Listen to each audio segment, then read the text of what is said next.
ভাই এভাবে আর কতদিন চলবে? চল আমরা সবাই মিলে একটা ব্যবসা করি। ব্যবসা ভালো, কিন্তু ব্যবসার আগে একটা খাওয়ার ব্যবস্থা কর। আমি একটা আইডিয়া বের করেছি। তোর আইডিয়া শুনলে আমার ভয় লাগে। আমরা সবাই মিলে একটা কোম্পানি আরে বেটা, কোম্পানি করতে টাকা লাগবে, লাগবে। তাহলে বাদ দে।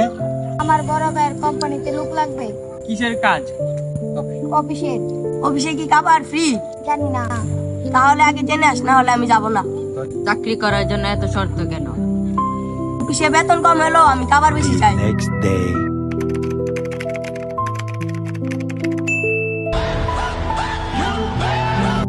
আকিব, তোমার কি কি কাজ জানা আছে? আমি সব কাজ পারি। তুমি কি কম্পিউটার চালাতে পারো? অবশ্যই। তুমি কি কি পারো? অন করতে পারি আর অফ করতে পারি। কি পারো? মাঝে মধ্যে রিস্টার্টও দিতে পারি। জুরাই, তোমার কি কি যোগ্যতা? আমি খুব দায়িত্বশীল। কিভাবে? আমাকে কোনো দায়িত্ব দিলে নেই, আমি নিই না। কেন? দায়িত্ব নিলে যদি ভুল হয় তাহলে দোষ আমার হবে। নীরব, তোমার সবচেয়ে বড় গুণ কি? আমি খুব পরিশ্রমী। শেষ কবে পরিশ্রম করেছো?